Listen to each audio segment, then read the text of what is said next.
1 Samuel chapitre 7.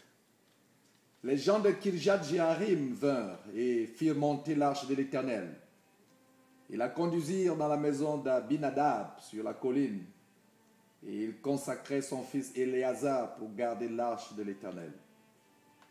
Il s'était passé bien du temps depuis le jour où l'arche avait été déposée à Kirjat-Jéarim. 20 années s'étaient écoulées. Alors toute la maison d'Israël poussa des gémissements vers l'Éternel. Samuel dit à toute la maison d'Israël: si c'est de tout votre cœur que vous revenez à l'Éternel, ôtez du milieu de vous les dieux étrangers et les Astartés. Dirigez votre cœur vers l'Éternel et servez-le lui seul, et il vous délivrera de la main des Philistins. Et les enfants d'Israël ôtèrent du milieu d'eux les Baals et les Astartés, et ils servirent l'Éternel seul. Samuel dit: assemblez tout Israël à Mitzpah, et je prierai l'Éternel pour vous. Et ils s'assemblèrent à Mitzpah. Ils puisèrent de l'eau et la répandirent devant l'Éternel.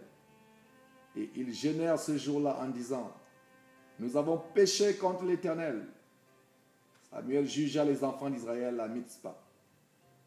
Les Philistins apprirent que les enfants d'Israël s'étaient assemblés à Mitzpah, et les princes des Philistins montèrent contre Israël.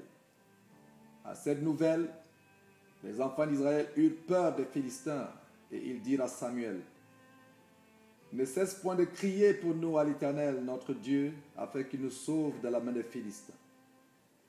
Samuel prit un agneau de lait et l'offrit tout entier en holocauste à l'Éternel. Il cria à l'Éternel pour Israël, et l'Éternel l'exauça. Pendant que Samuel offrait l'holocauste, les Philistins s'approchèrent pour attaquer Israël. L'Éternel fit retentir en ce jour son tonnerre sur les Philistins et les mit en déroute. Ils furent battus devant Israël.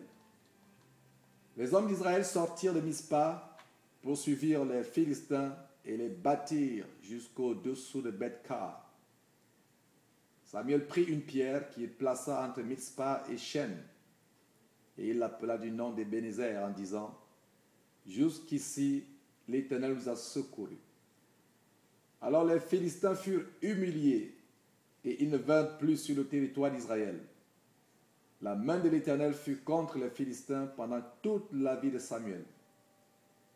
Les villes que les Philistins avaient prises sur Israël retournèrent à Israël, depuis Écron jusqu'à Gath avec leur territoire. Israël les arracha de la main des Philistins, et il y eut paix entre Israël et les Amoréens. Samuel fut juge en Israël pendant toute sa vie. Il allait chaque année faire le tour de Bethel, de Gilgal et de Mitzpah, et il jugeait Israël dans tous ces lieux. Puis il revenait à Rama, où était sa maison, et là il jugeait Israël, et il y bâtit un autel à l'Éternel.